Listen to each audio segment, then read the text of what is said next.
My name is Yaba Badoe. I'm a director and producer, and I work with Afrika Films, which is a feminist film production company based in Ghana, but I work in London as well.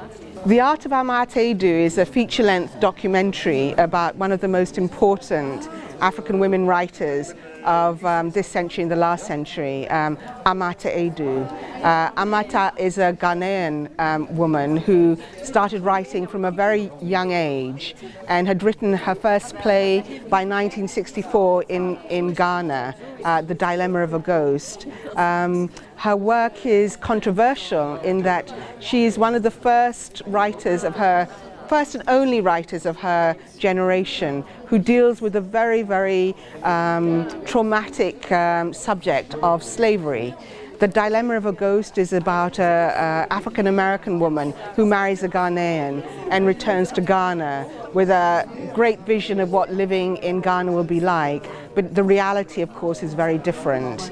And in her play Anawa, which is also featured in the film, Anawa is about the indigenous slave trade in Ghana and what it actually means to the people who perpetrated the trade.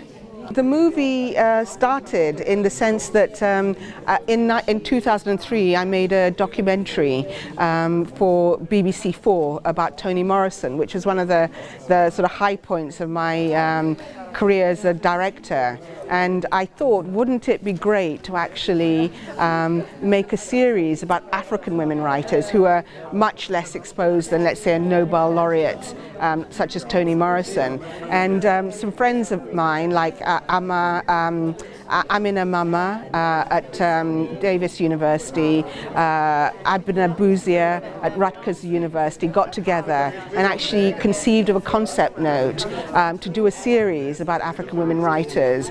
But it was very clear we weren't going to get the funding we needed to do a series, so we decided to start with one woman, a woman that we all know in different ways, Amata Edu, and to start off with her and hope that this would be the beginning of a way of finding funding to make the other films we'd like to about other women who write on the continent. I think it's a great opportunity for me being here in Leuven at the festival, partly because it's a very small, intimate festival, but it's a festival that's been going on for a long time. And I get the feeling that there are people who are really dedicated followers of African film and are interested in what's happening in Africa, and it's a great venue to meet other directors and to discuss with them what they're doing and what the trends are. So I feel very privileged to have been invited here. I think 20 years of a festival is a huge accomplishment, and I want to congratulate both Guidos, the Guido who's here and the Guido who's passed, for the work they've done in putting African films on the cultural agenda in Brussels, because it's very, very important cultural work.